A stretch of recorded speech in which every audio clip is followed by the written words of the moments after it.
Bueno, buenas tardes a todos. Gracias a los que aquí están, gracias a los que virtualmente se están conectando o si ya lo están. Bienvenidos a todos a esta iglesia Altar de Fuego, joven, es cierto, pero con el espíritu de la vieja iglesia, de la iglesia antigua que fue la de los primeros seguidores del Señor Jesús en aquella época. Bienvenidos. Palabra de hoy. Hoy quiero invitarlos a que me acompañen un poquitito a algo de la historia, un poco de historia. Quiero irme hacia más o menos unos casi 600 años antes de Cristo.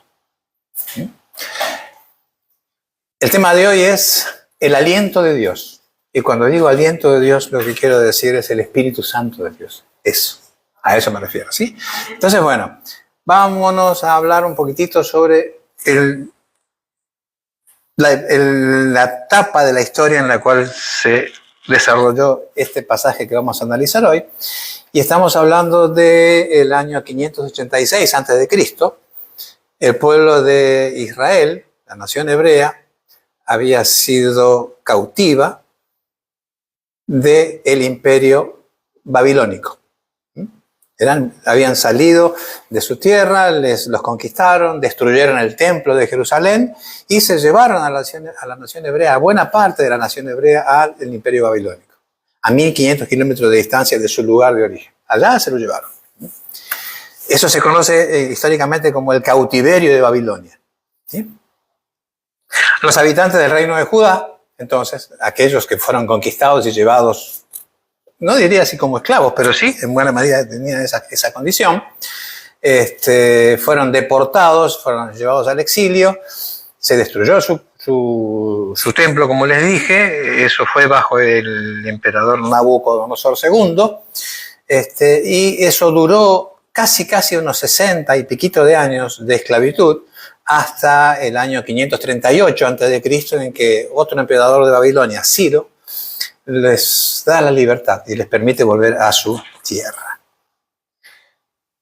Se podrán imaginar entonces cómo estaba esta gente de la nación hebrea, qué situación de ánimo, en qué condición se sentirían, ¿no es cierto? Saberse esclavos, saberse prisioneros prácticamente de un imperio que no era para nada con ellos bueno, que no tenían ninguna manera de poder zafar de esa situación.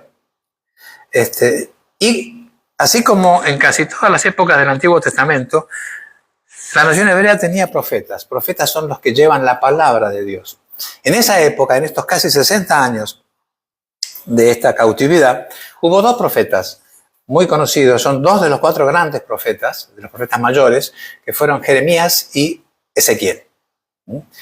Los otros dos son Daniel e Isaías. Y aclaro por las dudas que son profetas mayores simplemente porque lo que ellos dejaron escrito, su legado, es amplio. Muchas páginas, digamos, escritas, ¿no es cierto?, en comparación con otros profetas menores, que también sus mensajes han sido muy importantes, pero han sido más reducidos. Estamos hablando de Jeremías y Ezequiel, que en aquel entonces, durante esta época de cautiverio del pueblo hebreo en el imperio babilónico, les llevaban palabra de Dios a todos ellos, con estilos diferentes y en lugares un poco distintos también, pero dentro de lo que era el imperio. A Jeremías se lo ha apodado como el profeta llorón.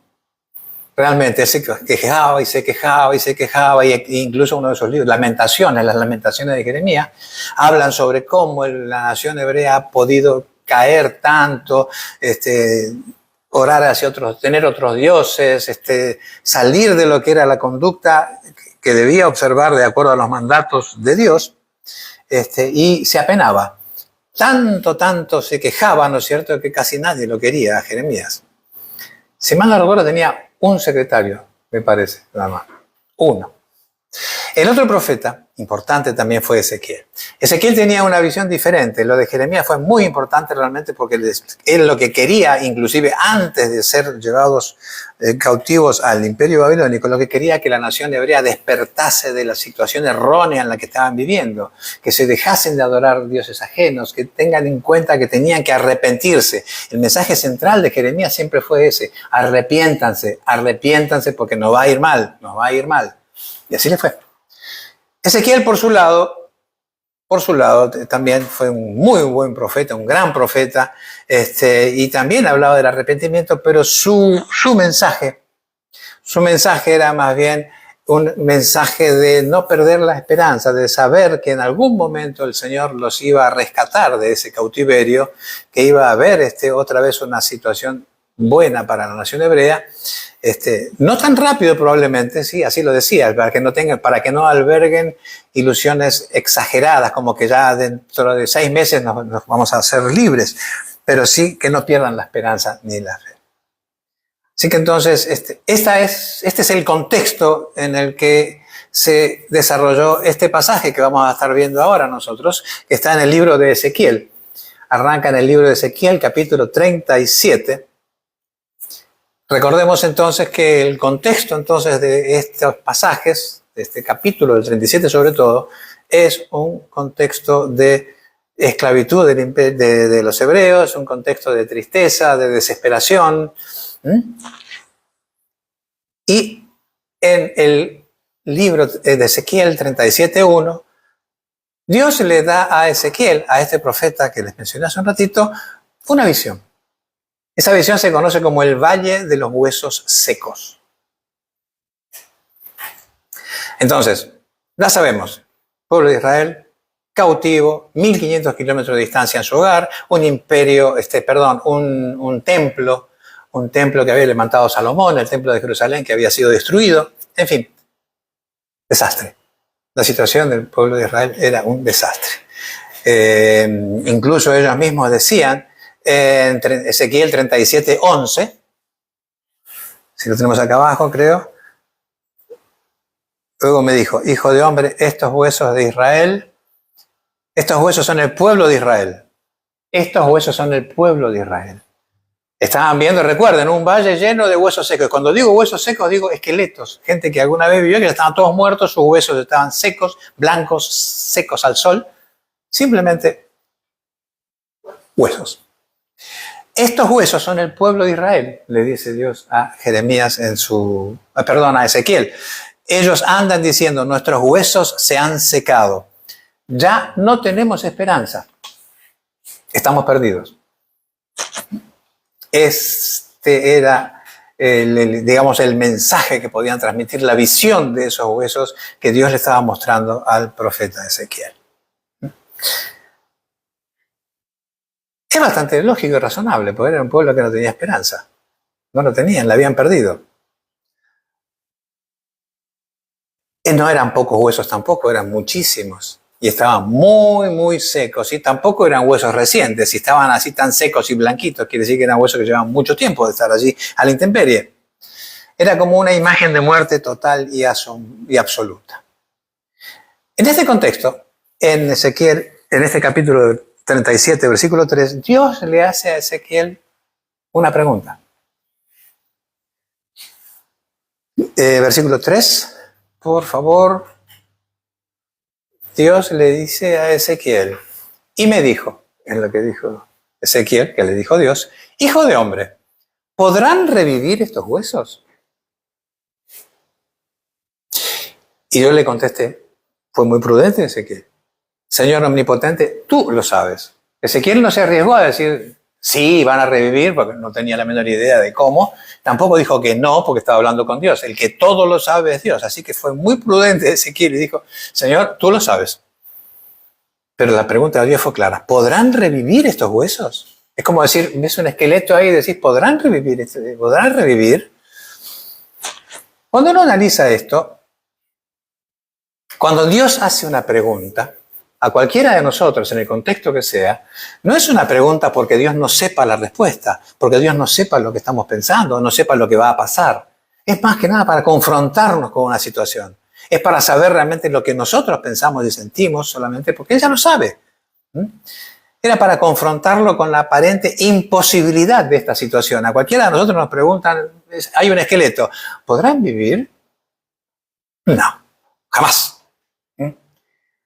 Ezequiel fue muy claro cuando dijo, Señor, tú lo sabes. Así que él reconoce su impotencia. Él no tiene ninguna certeza de lo que vaya a pasar. No está bajo su poder que esos huesos vuelvan a la vida o no vuelvan a la vida. Entonces no se anima a decir ni sí ni no, simplemente, Señor, tú lo sabes. A continuación, Dios le da a Ezequiel un mandato sorprendente en los versículos 4 y 6. Y se los leo. Entonces me dijo, profetiza sobre estos huesos y diles, huesos secos, escuchen la palabra del Señor.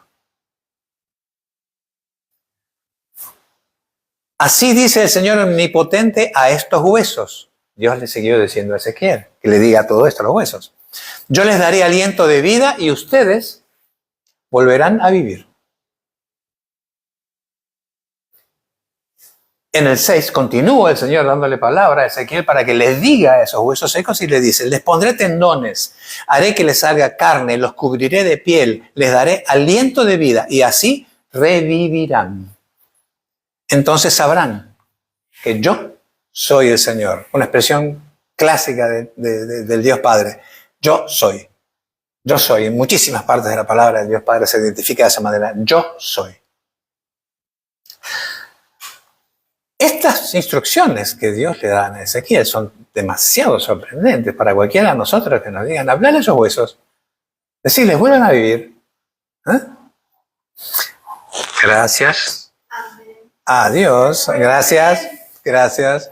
Pero Ezequiel era un hombre de fe, era un hombre acostumbrado a servirle a Dios, a recibir instrucciones de Dios. Entonces, ¿qué hace Ezequiel en los versículos 7 y 8?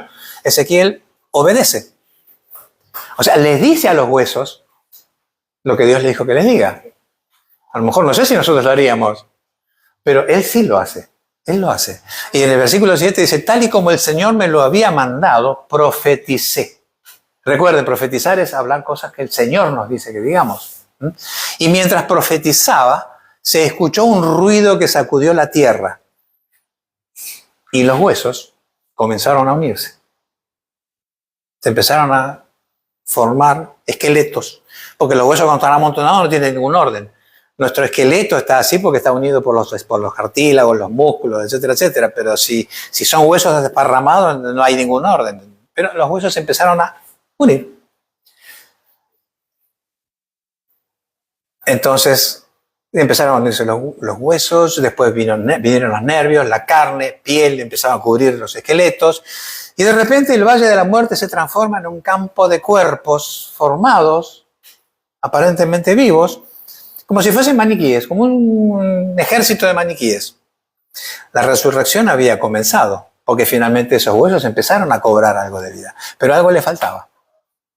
¿Qué le faltaba? El aliento de vida. Es el Espíritu Santo, es el que da la vida ahí, ¿no es cierto? Entonces no estaba completo este proceso de restauración. Había cuerpos formados, pero sin vida. Así que entonces esto nos enseña, además de paso, una verdad profunda. La restauración física externa no es suficiente si no hay una restauración espiritual y profunda. Entonces podemos tener relaciones aparentemente perfectas, un trabajo ideal y gracias por ese amén, una familia ejemplar, podemos tener un montón de cosas organizadas en nuestra vida, pero si no tenemos la presencia de Dios y el aliento de Dios, o sea, el Espíritu Santo en nuestras vidas, estamos muertos espiritualmente. Aunque parezca exagerado, es así. Entonces, ahora, ¿qué pasa? Dios le da a Ezequiel otro mandato. Como diciéndole, seguí hablándole a los huesos ahora. ¿Y ahora qué? Versículos 9 y 10. Entonces el Señor me dijo, profetiza, hijo de hombre, conjura al aliento de vida, conjura al Espíritu Santo, y dile, esto ordena el Señor omnipotente. Ven de los cuatro vientos y dales vida a estos huesos muertos para que revivan. Así que entonces lo que Dios hace, le dice a Ezequiel, ahora decir al Espíritu Santo que van y les dé vida. Que venga de los cuatro vientos. Acá ya no le dice que le diga a Juan o a Pedrito o a alguien, simplemente le dice, decirle al Espíritu Santo que les dé vida. Profetízale al Espíritu Santo. Y en este momento Ezequiel entonces no le habla a los cuerpos, sino le habla al aliento, al Espíritu Santo, de los cuatro vientos, de los cuatro lados. En ese instante los cuerpos ahora sí cobran vida, se levantan y se convierten en un ejército gigante. Entonces, lo que antes era un ejército de la desesperanza, un ejército de muerte, nada más restos óseos por allí desparramados, finalmente termina convirtiéndose en un ejército de la resurrección, resucitado, volvieron a la vida, volvieron completamente a la vida. Este es el pasaje sobre el que quería comentarles hoy. Y me pregunto que a lo mejor, hablando de preguntas, ustedes se preguntarán, ¿qué tendrá que ver este pasaje de la historia? Muy interesante, lindo, me gustó saber qué pasó hace casi 600 años, qué pasó con estos huesos, etcétera. Pero ¿qué tiene que ver con mi vida práctica hoy? Algo podemos aprender de esto. Les voy a comentar. Esta no es una historia solamente interesante, la idea es que lo recibamos como una enseñanza. Esta visión del Valle de los Huesos Secos es un mensaje de esperanza, de restauración divina y del poder y de la soberanía ilimitada de Dios que vence a la muerte. Lo que para nosotros es el mayor temor en nuestra vida, la muerte, se acabó. ¡Opa! Todo terminó. No para Dios. Si quiere que vuelva algo a la vida, vuelve a la vida. Si estamos hablando de algo de hace muchos años, a Dios no le interesa. Dios es atemporal. Así que si fue hace 600 años, no importa. Van a volver igual a la vida hoy, si Él lo quiere. Diferente a nuestras visiones. Nuestra visión como ser humano se limita al proceso de nuestra vida terrenal, natural. 80 años, 60, 100, en fin. Hasta ahí. Pero no para Dios. Entonces veamos cómo funciona esta lección y cómo podemos traerla a ver si tiene alguna relación con nuestras vidas personales. ¿Quién de nosotros en algún momento de nuestra vida no ha sentido que está en un valle de huesos secos? Y cuando hablamos de valle de huesos secos, estamos hablando de cosas que nos han lastimado, de cosas que nos han dolido, de cosas que hemos perdido, de relaciones que hemos perdido, de familias que se han desintegrado, de sueños que se han quedado como sueños y que nunca pudieron concretarse, de proyectos que nunca se realizaron, de situaciones y pecados que de repente no nos podemos quitar de encima, que son más fuertes que nosotros. Es decir, todas esas cosas son huesos secos. Las tenemos. Luchamos con eso. Quien más, quien menos, si hoy en día ya digamos, no digo que lo haya superado, pero sí por lo menos ha tenido que dejar atrás, por ejemplo, algún proyecto y decir, bueno, me voy a dedicar a hacer otra cosa, ya eso ya no es para mí, quizá, no sé. Pero la palabra nos muestra que si Dios pudo hacerle volver a la vida a huesos con más de, quién sabe, cientos de años de estar allí al sol, ¿qué es lo que Dios no puede hacer? Imagínense que estamos así nosotros lamentándonos de alguna cosa que sea un hueso seco en nuestra vida. Me van siguiendo con ese concepto de hueso seco en nuestra vida, ¿no es cierto? Esos dolores que tenemos, ¿verdad? Y entonces que venga Dios y me diga, vos tenés un hueso seco, ¿no es cierto? Sí. Y que Dios me diga, ¿vivirá ese hueso seco? Exactamente de la manera en que Dios se lo dijo a Ezequiel. ¿Vivirá ese hueso seco? Amén. Ups. Si me baso en esto, voy a ser prudente, voy a decir, Señor, tú lo sabes. No lo sé, si me baso en esto. Pero después tengo que estar preparado para que el Señor me diga, dile que viva. Dile que reviva ese hueso seco. Entonces de lo que se trata es de que no tengamos temor, primero temor de sonar ridículos de repente, ¿no es cierto? Porque si Dios quiere, no hay límite para lo que Dios quiera. Si Él quiere, lo va a hacer. Los límites los ponemos nosotros con nuestra falta de fe. Decir, no, imposible. Imagínense que Ezequiel, cuando Dios le dijo, ¿vivirán los huesos secos? Ezequiel lo mira y dice, ¿qué van a vivir? Mira, están sequitos, blanquitos están ahí. Pero no hizo eso, creyó. Entonces tenemos que atrevernos a profetizar sobre esos huesos secos en nuestra vida y decir, huesos secos, vuelvan a la vida. Vuelvan a la vida. ¿Sí? Que haya una promesa de sanidad, de restauración, de paz, de recuperar sueños que hemos considerado muertos probablemente, ¿no es cierto? De recuperar relaciones que de repente se perdieron y se quedaron allá en el pasado y que de repente nos encantaría, o pedir perdón o ser perdonados por aquello que nos separó de esa persona. Finalmente uno llega a la conclusión que todos esos huesos que siguen son porque nosotros dejamos que sigan. Y tal vez porque tampoco sabíamos, no conocíamos realmente que Dios tenía esa capacidad y ese poder de decirnos, decile al hueso seco que reviva. ¿Sí? Eso es con respecto a nuestra vida personal. Entonces, esta parte de la parábola respecto a nuestra vida personal, entonces tiene que hablar de una promesa que nosotros tenemos que creer, que puede de sanidad, de restauración, de paz, de vida. ¿Sí? Ahora vámonos a huesos secos en la iglesia. La iglesia también puede parecer un valle de huesos secos. Las iglesias pueden tener un hermoso edificio, grandes programas, una muy buena reputación, mucha cantidad de gente, pero si no está presente el aliento de Dios, son un montón de cuerpos sin vida. Y cuando digo si no está presente el aliento de Dios, estoy diciendo que si no está presente el Espíritu Santo de Dios en la iglesia, terminan siendo como esos huesos que se unieron, que se les sumaron músculos, tendones, piel y se formaron como un maniquí, pero sin vida. Eso sería una iglesia sin el Espíritu Santo. ¿Es verdad? Por más próspera que parezca, eso es una iglesia sin el Espíritu Santo. La iglesia entonces... La iglesia no es un museo de santos. La iglesia es un hospital para pecadores. No pasa por ser un museo de santos. Muchas veces podemos encontrarnos y podemos pensar que a lo mejor hay iglesias en las cuales tenemos un gran museo de santos, un montón de maniquíes, por así decirlo. No estoy diciendo que las personas que vayan son maniquíes, pero me estoy refiriendo y haciendo una relación con este pasaje que estuvimos viendo hoy. De todos esos cuerpos que se juntaron de nuevo y se separaron inclusive, ¿no es cierto? Pero ahí estaban. Eso pasa con la iglesia. Entonces la solución de esta situación, en esas iglesias donde de repente no esté el aliento de Dios presente ni el Espíritu Santo, no pasa por programas especiales, multiplicación de líderes, multiplicación de etcétera, de programas, de cultura, más eventos, recaudemos más, hagamos la iglesia más grande. No pasa por ahí.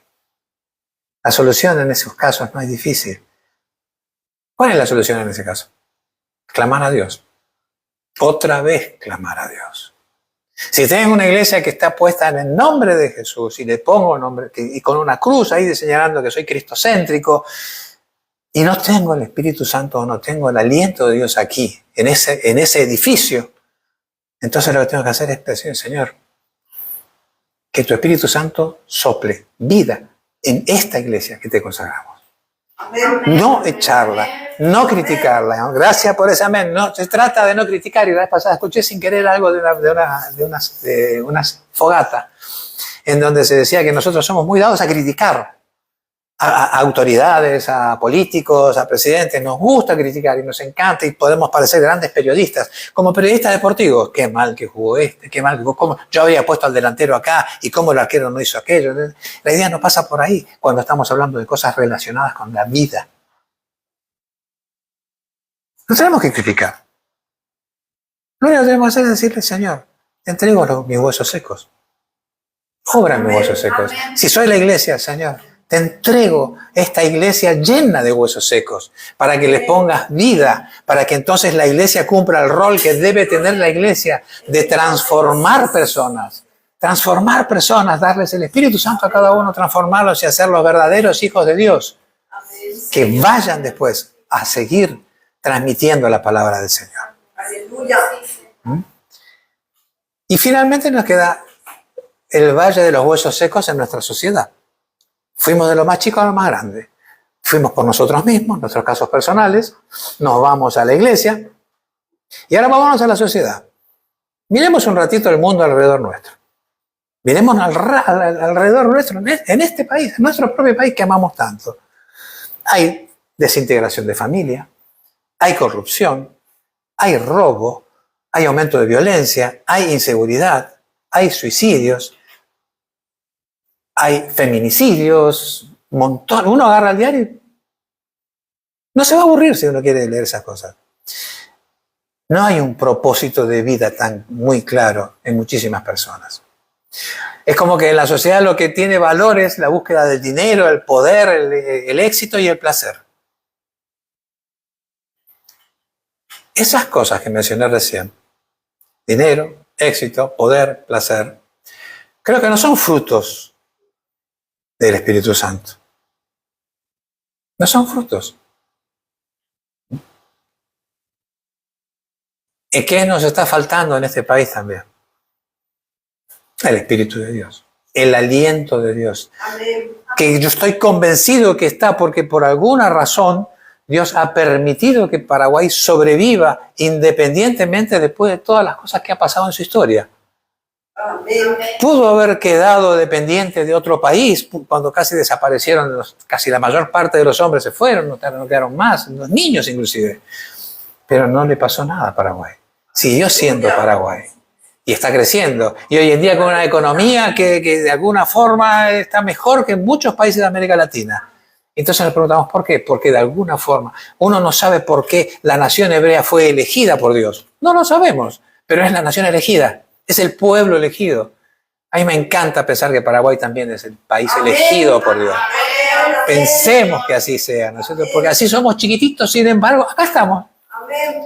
Y vemos guerra a nuestro alrededor, y vemos desolación a nuestro alrededor, y vemos crisis a nuestro alrededor. Y en Paraguay, acá estamos. Estamos llenos de problemas, es cierto.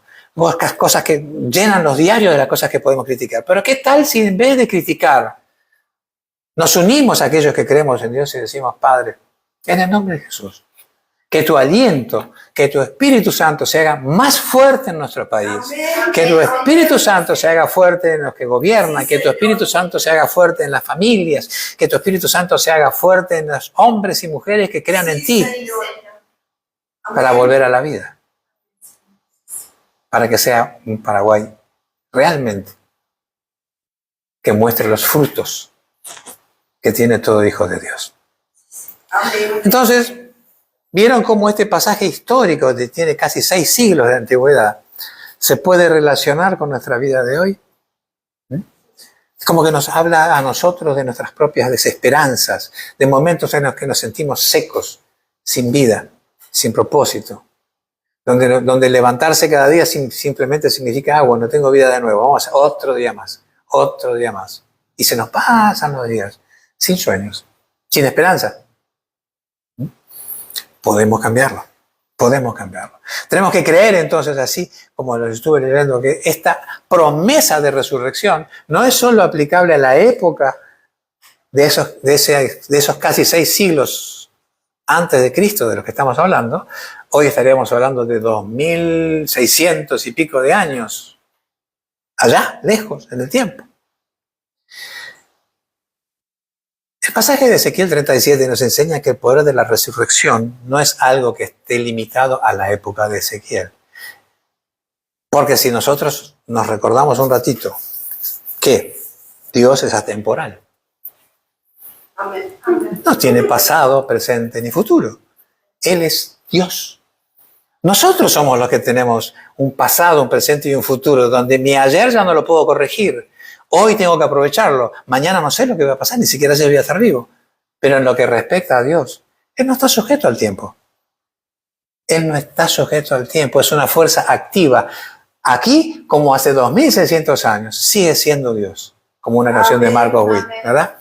Así que entonces, el mismo poder que levantó a esos huesos secos, allá en ese entonces, en la época de Ezequiel, como el que levantó a Jesús 3 días después de que había sido puesto en la tumba, como el que levantó a Lázaro, ese poder sigue estando vivo hoy.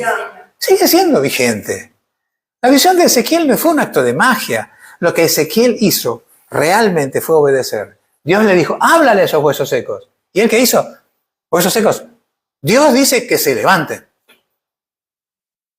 Ponles aliento de vida, huesos secos no, ahí ya no le habló a los huesos secos, ya le habló al Espíritu Santo, Espíritu de Dios, llena de vida a esos huesos secos.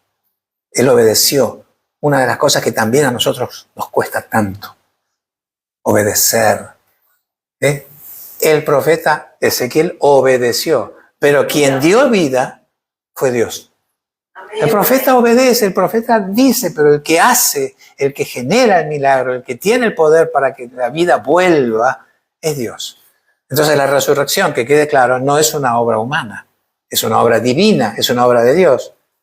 Pero tenemos que creer. Entonces hoy tenemos que salir de este valle de la desesperanza. Nosotros podemos salir, podemos abrazar una esperanza de que esas cosas que para nosotros ya murieron, de que esos huesos secos que tenemos todavía en nuestra vida, en nuestro entorno, puedan resucitar. Recordemos, porque también podemos decir, ay, bueno, pero Ezequiel era un profeta. Nosotros tenemos un profeta hoy, que lo tenemos al lado nuestro si queremos, que está en nosotros si lo recibimos. El Espíritu Santo es tanto o más que un profeta. Porque Él es el que todo lo sabe. Todo lo que tiene Dios, Él lo sabe. Él nos puede decir, Él nos puede animar, Él nos puede orientar. Entonces tenemos un profeta, no dependemos de que haya un Ezequiel, ni un Jeremías, ni un Isaías, ni un Pablo, ni un Pedro, no dependemos que haya ninguno de ellos. Tenemos al Espíritu Santo. Podemos decirle, ayúdanos, levántate. Levántate porque el Señor quiere que nos levantemos como un ejército vivo con gloria. Así que para cerrar, si decimos, bueno, pero eso le pasó a Ezequiel. Ezequiel era Ezequiel. Él era todo un profeta en su época. Apocalipsis 1:8 dice algo. Esto para que nos saquemos algunas dudas nada más. Apocalipsis 1:8 dice, yo soy el alfa y la omega, dice el Señor Dios. El que es y que era y que ha de venir, el Todopoderoso. Estamos hablando de Dios, como dije hace un ratito. Para Él no hay pasado, presente y futuro. Él es el Señor de todo. No hay ayer, no hay mañana, es el tiempo. No corre para Dios como corre para nosotros. Así que entonces, bueno, con respecto a la época, no cambia. Así como estuvo Dios con Ezequiel, así puede estar Dios hoy, con quien en Él crea. Si pensamos que, bueno, pero eso fue porque era Ezequiel otra vez. No, bueno, a Ezequiel sí, le dijo Dios. Ah, ¿en serio? Bueno, veamos qué dice Juan 14, del 12 al 14.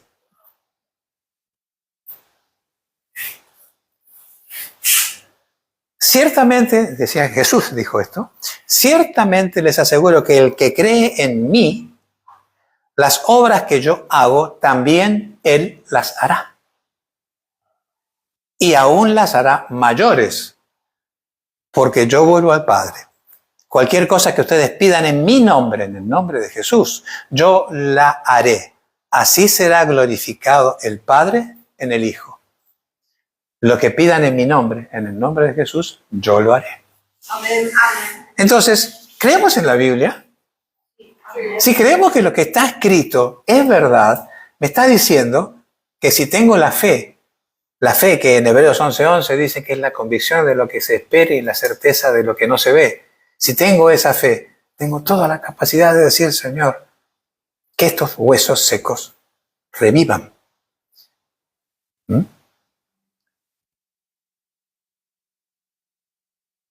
Y finalmente,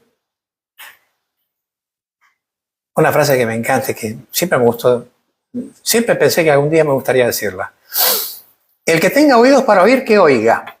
Lucas 8:8. Esa expresión la encontramos en varias veces en los evangelios.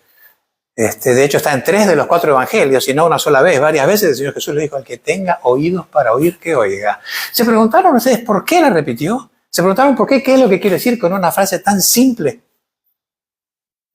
El que tenga oídos para oír, que oiga. ¿Por qué decía eso? ¿Que el pueblo hebreo era medio sordo? ¿Tenía mucha cera en las orejas? No. ¿Qué es lo que nos quería decir? Sí. Oír es una función física. Mientras uno no sea sordo, todo el mundo va a oír. ¿Sí? Pero escuchar, en cambio, es diferente. Escuchar implica un proceso mucho más profundo. Escuchar requiere prestar atención, analizar lo que me están diciendo. Esa frase la usó el Señor Jesús varias veces. Y con esa frase el Señor Jesús nos enseña a ser oyentes activos, a pensar, a involucrarnos con las enseñanzas que nos da en la palabra y a permitir que esas enseñanzas impacten en nuestras vidas. Que no pasen como algo que se pasó, una palabra que trajo el viento hacia mí, la recibí y se fue por allá.